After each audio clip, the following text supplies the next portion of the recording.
Of course, the thing is, people will call you, oh, Bambi, Banangenga, this is so sad.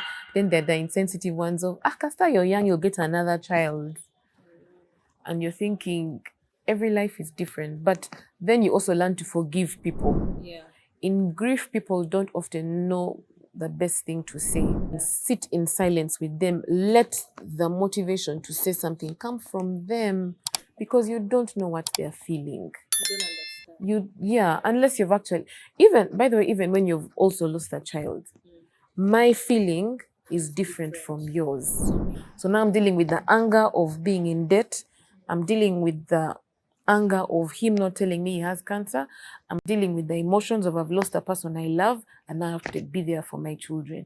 It's one of the worst places I've ever been in my life. 2014, even on my worst enemy, I'd never wish for anyone to have a year like that. Because the emotions you're dealing with, and then I'm coming from a home where my mother and dad are still together. So they can't understand what the pain I'm going through. So I reached out to an auntie who had lost her husband earlier. And I told her I want to get out of her house. And I just want to go and be, and I'll come back when I come back. And she said, do it. She said, because at this moment, nobody knows the emotions you're feeling or what you're going through. Just go out.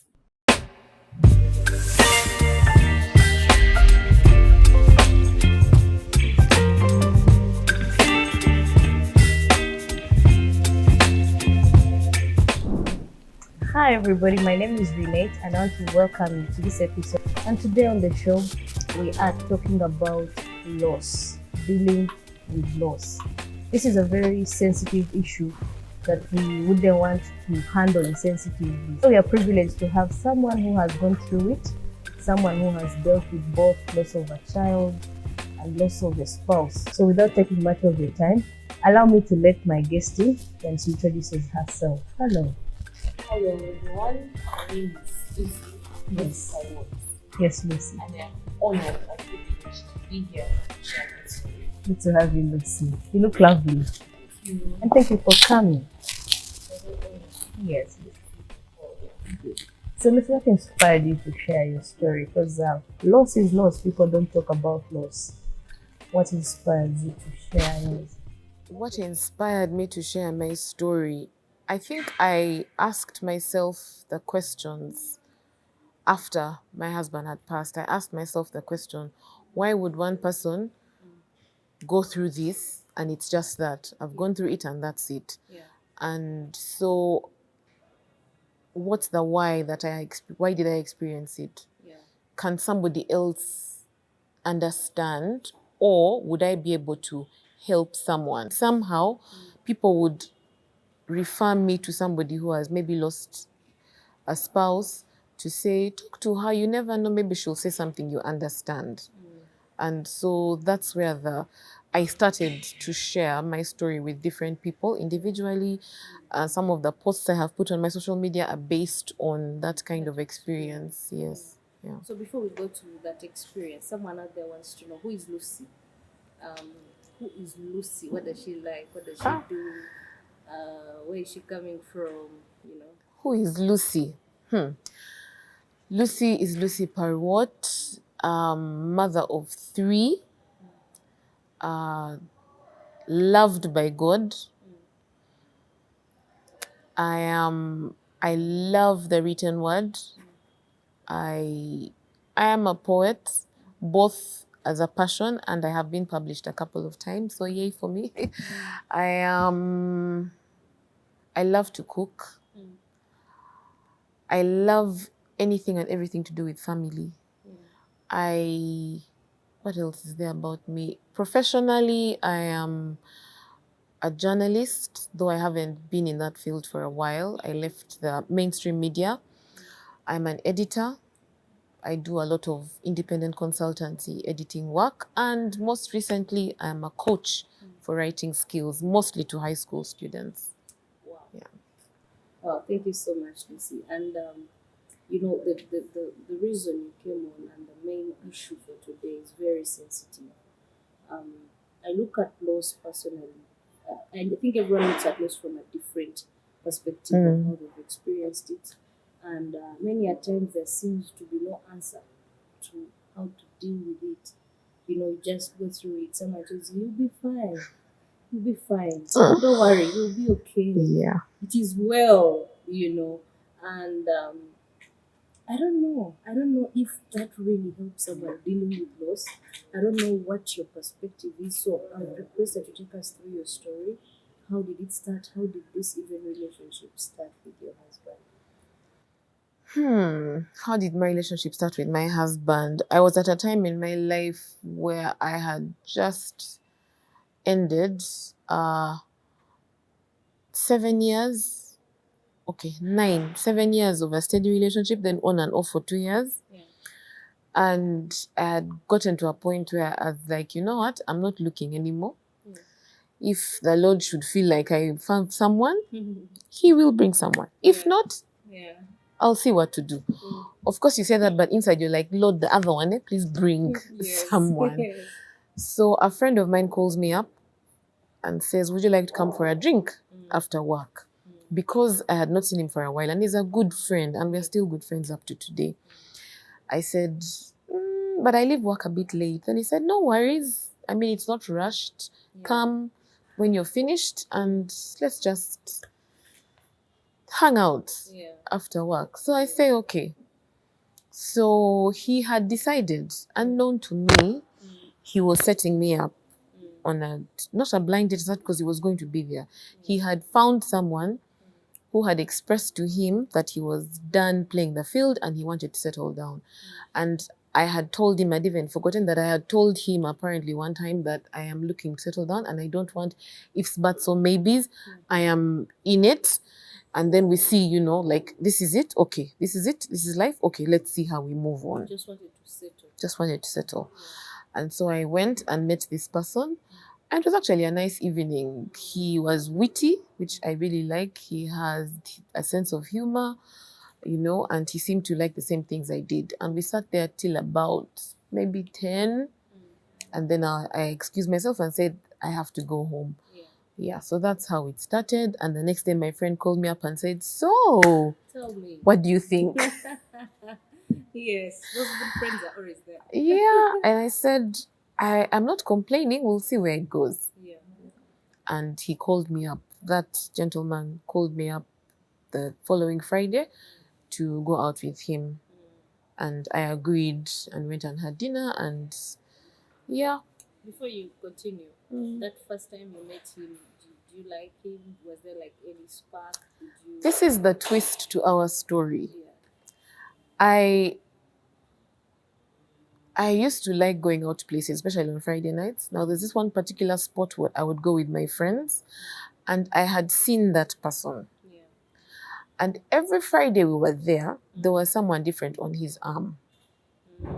So I told my friends, first of all, see his nationality.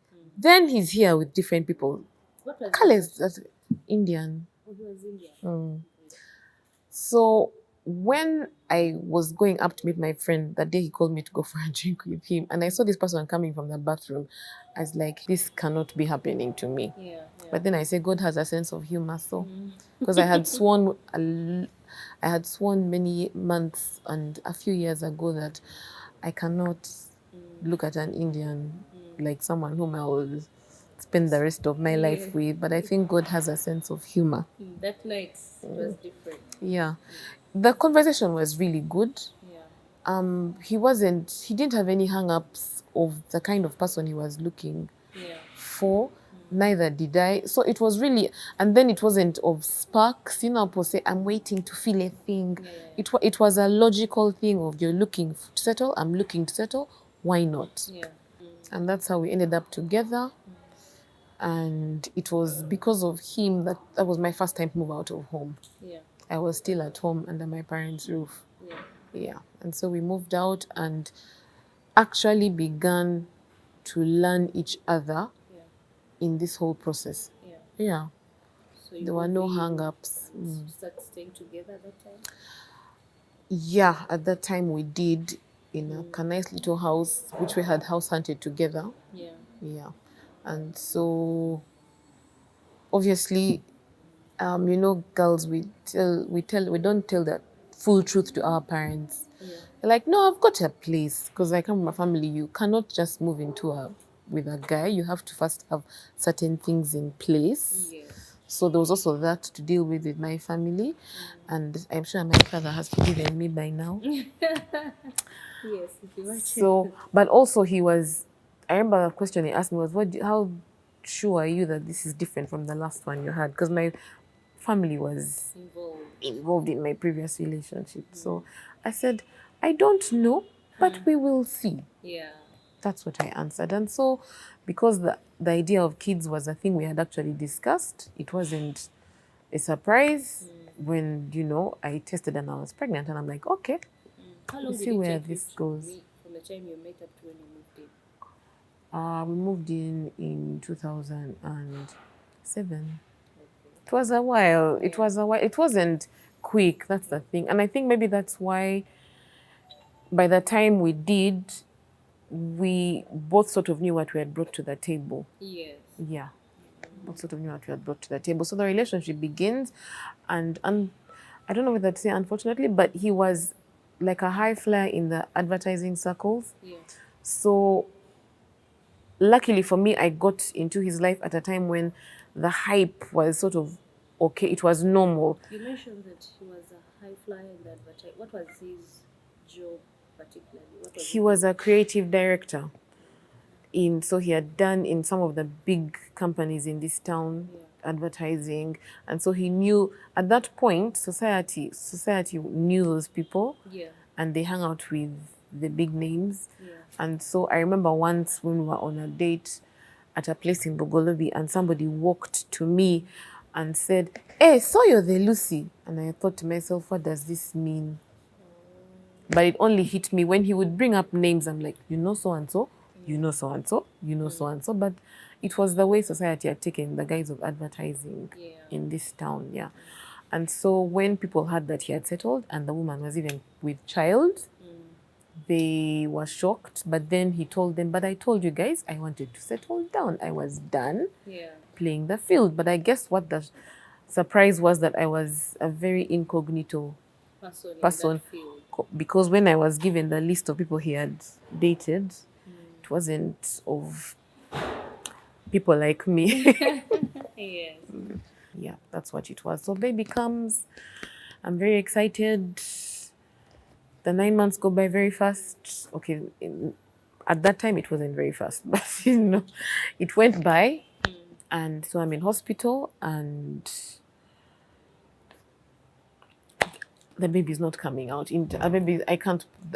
There's no place for the baby to come out. So labor was very long and intensive, and lo and behold, by the time the doctor decided or saw me and said we need to pull her out, she was so tired.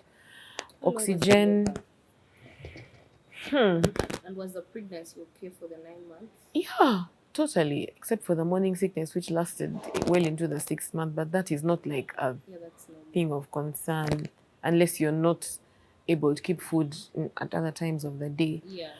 But I was normal. She was progressing normally. My blood pressure was normal. I had the best skin I've ever had in my whole life at that time. My nails were amazing at that time. My hair was, so I was a normal pregnant woman. Yeah. So it didn't make sense to me that all of a sudden I'm failing at this one thing, which I had told myself from when I was a little girl. I will be that woman who has labor, and I will be the one everyone says I want to be like Lucy. And you push your child. And I push my child. And then again, God has. Human. So he decides that I have what the doctors call a borderline pelvis. When my pregnancy is progressing, my bones lock as opposed to loosening and widening the pelvic area. So by the time they pulled her out, oxygen levels had been depleted. She only muffled one muffle, and that was it. And she went. And I guess, I don't know, that was the first time of experiencing very personal loss. And in that moment, my sister was there for me. I mean, I wasn't alone, although emotionally she didn't understand, yes, but of what do you need, what do you need me to do, just talk. So she even volunteered to sleep in the hospital with me. And yet I was in the maternity ward. You still have to be in the maternity ward. Yes. So you're hearing the babies cry and all of that, but Yours is not enough. and those days, a C-section, you had to stay for 7 days. Yeah. And I had to stay the full 7 days, hearing babies crying, hearing what. But it was nice to have her there. She actually took time off from her own activities because at the time she didn't have a full-time job. And she was there with me. And then my mom would just come and check on us and go. And it was nice because I wasn't, it was painful, but it was almost like, okay, it has happened. How do I move on? But I guess I also didn't dwell because I was like, okay, I didn't get a chance to be with her. I don't know how to explain it, but it's almost like your mind tells you she wasn't really here because you did the 9 months, but you've not gone home carrying someone. How is that experience carrying There's a hole. There's a hole in your heart. Because even up to today, there are moments I think, what if? There are moments I ask myself, what would it have been like? Would we have stopped at 2? Because we had 3 later. So would we have still done 3? Does that mean that I wouldn't have Reina in my life, who is now the last? There are those moments you think like that, but I don't know. And I wasn't there for her burial because I couldn't move. I was in hospital. So it's daddy who just said he would go and do the burial, which everyone was like, it's okay. Yeah, it's okay. And well, where she rests, I can see every time I go to the family home. And so I think the pain is a lot of what ifs. But when 3 years later another baby comes, you both say, now let's start a new chapter. You see, so is there pain from her going? Yes. But it's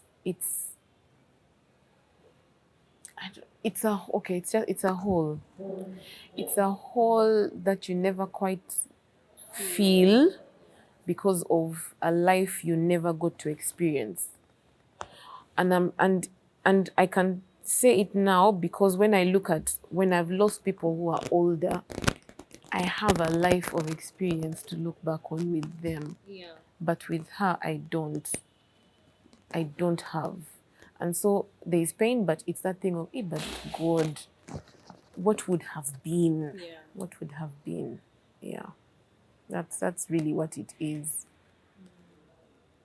But I imagine, because I'm told they go to heaven, so every year I imagine how much older she is, and hopefully she's smiling down and looking at sisters and saying, Yeah. I have amazing sisters. And she was also a girl, so I guess I was destined to be a mother of daughters. Yes. How was Yeah. your husband during that period? We planted a rose in the home we had at the time. We were renting. And we had like a small garden which I had sort of done, a flower garden, and we planted a white rose in honor of her. And so for me, white roses have a very special place in my heart. Yes, and he used to give me white tulips. So white tulips and white roses have a very special place. Actually, whenever I see them, I think of him and I think of her. But he's a lot stronger than me. Let me put it that way. Oh, he was a lot stronger than me. So you move out of hospital, go back home to life. Because life now continues. Yeah. Yeah. Of course, the thing is, people will call you, oh, Bambi, Banangenga, this is so sad. Then they're the insensitive ones of, Kasta, you're young, you'll get another child. And you're thinking, every life is different. But then you also learn to forgive people. Yeah. In grief, people don't often know the best thing to say. So experience from what I've gone through myself, oftentimes when someone close to me has lost someone, I actually just go and sit with them in silence. Yeah. Because I know the pain of hearing insensitive remarks. So I sit with them in silence. And often someone who's grieved appreciates the silence, and then they'll open up and say whatever they need to say. Whether it sounds like it makes sense or not, it's not my place to then say, no, don't think like that. And I can only say that because I've been there. My experience, sit in silence with them, let the motivation to say something come from them, because you don't know what they're feeling. You don't understand. Yeah, unless you've actually, even, by the way, even when you've also lost a child, my feeling is different from yours. You see, for example, I cannot belittle somebody maybe who has lost a child who up to today is mourning more than I am. Yeah. But I don't know what her relationship was with her baby when the baby was in the womb. I don't know her perception of life and why this means so much to her that she's still holding on to that grief. Yeah. So I have learned to let a grieved person be, because the pain of the incentive remarks actually worsens what you're feeling. It worsens what you're feeling, and you feel isolated, like you don't get me, you don't understand me, and so you don't want to be with certain people because of the things they say. Yeah. I think that's very important to note at this time. So you move on after that. How was family after with your husband? Family was good. I mean, we are the sort of family where we like the good times, and it's not a bad thing. So we tend not to we look for the good in what bad has happened. Okay? And so that's how it was. So when baby number 2 came, How long did it take for baby number 2? 2 years. Was it planned? No, 3 years, 3 years, 3 years. 3 years. I think I was ready to say, okay, let me see if I can hold a baby in my arms. Again. Yeah, but of course the scare of your first experience is big. But then you tell yourself, I'll do everything I possibly can to get to get to the finish line and see this time if it will be. I had bad dreams the whole of Danny's pregnancy. I had bad dreams, but I never spoke them out. And thankfully this time I had a guy who understood what the situation was. Yeah. So he had told me, EDD, you come and we immediately do something. Otherwise, it could be fatal again. But again, going back to who I wanted to be as the woman who pushes her child, I waited till I felt the first contraction. And I remember that morning I swept the house, mopped the house, because they were far apart. Yeah. So when they got closer, I called my mom, I called him, told my mom, get ready, I'll be there in about an hour and you will come with me to the hospital. He was going to come from work, so he would find us in the hospital. So I get to the maternity ward, tell the midwife I'm in labor, and then she says, are you sure? Then I said, yes. Then she said, you don't look. I said, how is a woman in labor supposed to look? But I guess because I was holding myself, my sister was like, but honestly, if you tell me you're in labor, we can't know, because we don't even know when the contraction happens. I said, so what you guys want me to do? Like, scream, shout? Like, the pain is so intense. And in my head, I was like, if I focus on not losing my energy now, we'll be good. We'll be good this time. And so the doctor comes and does a check and says, why are you trying to be brave? We need to go and cut this baby out. And so they prep me for surgery. I go down for surgery. For C-section, they pull her out. She was loud. And for me, it was almost like it was a gift hearing the cry. Because I listened again and I was like, oh, she's crying. Oh, my baby's alive. Oh, my baby's alive. And I just kept thinking like that. And then because of anesthesia, I passed out afterwards. So I didn't get to see her until maybe 2 hours later. And I am really excited at that point. I mean, I was those mothers of, if you're going to get annoyed with me, I'm sorry, but I have to pour my whole self into this motherhood mix. Yeah, so going back to work was very difficult. Another 3 years passed. Inara comes. She comes. So this one I didn't even tempt fate. I was told, this is your EDD. This is the next possible date after. This is the next possible date before we can have the C-section. Choose one of them and we shall organize. So I didn't play with fate. Yeah. I said, you know what? Because with this one now, the one whom they had to tell me to remove her, they found her head had moved to the side because again I had locked and she was looking for a different way to get out. Yeah. Enjoy parenthood, enjoy our home with him. He was so there for the kids. And then my job, because of media, I often worked late. I worked weekends. So all that time I wasn't there, he was the one filling in all those gaps. So he was very close to his daughters, to the first, to the second. When the third came, I remember he didn't even come for antenatal towards the end, the last few checks. He didn't come. He's like, now you've got this. And then she was born September 2nd. He would always come to hospital before I give birth. He did not come. But I thought to myself, we're in transition mode at that point. We're moving into my parents' place for a while because where we were, the landlord wanted to sell the house. So my dad was like, since they're small kids and what, So you moved into your home with your. Yes, because they had a lot of space anyways, so it wasn't going to feel cramped. And at that point, he wasn't, I was seeing that he wasn't the same as he was with the first two, but I boiled it down to, been there, done that, really. So So, you noticed the changes with your husband regarding to that was the first indicator. First. because the first thing I thought to myself, why isn't he in hospital with me? He's always here for, because he'd always come. When they pull at the baby, he follows the baby to the nursery because, like, no one is going to steal my child. Yeah. So he would pull the baby, he would follow the baby. So this time he wasn't there. He came almost lunchtime, and yet the C-section was done between 6:15 a.m. So it's almost lunchtime that I'm seeing him, and I'm like, anyway. So we go back home because nowadays C-section is maximum 4 days. But I'm also the kind of person that I like staying in hospital. So I told the doctor. On the second day, I told him, you see, I'm sitting. Tomorrow you're discharging me. He said, no. I said, tomorrow you will discharge me. And I made sure I walked that evening. Then he said, okay, I get you. But madam, it's a C-section. I know you have experience, but still take your time. Relax. Then he told me, okay, on the third day, I'll release you. Yeah.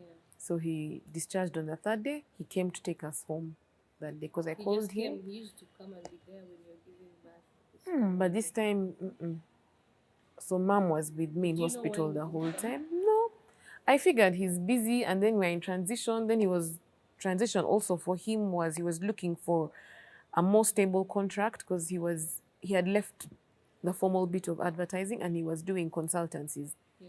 So there was that transition of he was also trying to establish himself so that the contracts can come in and he's more stable. So he had offers, and I think in my head I was like, maybe he's weighing all his options. So we get home, and not suddenly, but now he's not pick the baby up when she cries. He's not lull her to sleep. The baby cries, he's like, Lucy, Reina is crying. So I come and pick. She's fussing, he won't take the time to say, okay, let me carry her. Or we are going for a walk. He used to love the baby carrier. Or we are going for a walk. This time he would not put her in the baby carrier. He would carry either one of her sisters, but not her. And it So didn't. you started noticing those changes. Yes, but it didn't. I didn't put my finger on what could be going wrong. So this is September, October. He starts complaining of tummy pains, and I'm thinking maybe it's something you ate.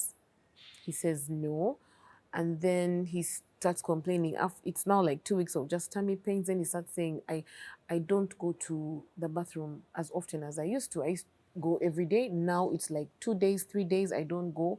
I don't know what's happening, and it's painful. So also me, I'm thinking if it's constipation, we can deal with it. And then we used to have a herbal remedy at home, which some Indian doctors had concocted for me. So he would take that. I would ask him, are you okay? He says, yeah, it's okay now. But then there was also a spirit in him there was a fire in him that wasn't there. What do you mean? He was so vivacious and full of life. Let's do this, let's do that, let's go here, let's do this. Oh, we need to go on this, oh, we need to go on this. Oh, that kind of person, like he was always looking for something to do. But suddenly his energy was not much. And I was thinking, but how can just a little bit of constipation here and there cause that to happen? So say, let's look more into what's going on in your stomach because we need to sort it out. In the meantime, he's self-prescribing with painkillers. So I'm thinking to myself, okay. But remember, I also have a newborn. So I have to make sure she's also not neglected. So we start going to hospital to check what's happening. And we can't seem to get any answers. Well, the hospital wasn't pointing to the issue. Because also when I'm there, he would say constipation. And then when it's eased, then I have a running stomach. So there's no normalcy. It's either it's two of the extremes. Yeah. So they would treat what's that thing they call something to do with the bowel syndrome, where it's just unstable. So they were just dealing with it as and when it was either of the extremes. So this is my understanding. And all this time you go to hospital, I have to go with him because sometimes he was weak, or so would go together, or he would lie back in the cab on the back seat, and so I'd have to be there to direct the driver where we are going, and the baby is strapped to me. So it's getting difficult because I'm like, there's the baby, there are the other two who are in school, and there's home to deal with. While we're at my parents' house, my mom is at work. So I should step into, what's going before dinner, have you guys prepared this, and just follow up on what's happening in the home. So I'm pulled into these 3 different directions. The pain is getting worse. He's losing weight rapidly. I call up a doctor friend who has treated people in our family for a long time, and he's a surgeon. And he says, bring him to my clinic. So I tell him, let's go there. There was one scan though, where the what do they call those guys? The radiologist, the person who did the scan, said, I need you to pinpoint this black dot. He had pointed somewhere on one of the intestines. This black dot, go and ask the doctor to see if they can establish what's causing that area to be like that. That's the only person I remember who was concerned about his intestines in that light. Everybody else, or for me, what I was getting was intestinal obstruction. So this, and then also there was a gastrointestine expert. I forget the name, it's long.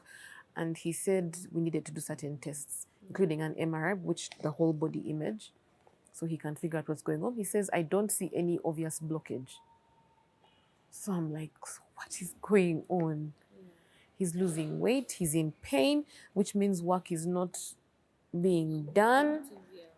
I am on maternity leave, and not because he didn't have the proper 9 to 5. He's on my health insurance as my dependent. And so when we begin doing all these tests and what, we're okay because we're doing outpatient. But now when it comes to the deeper tests,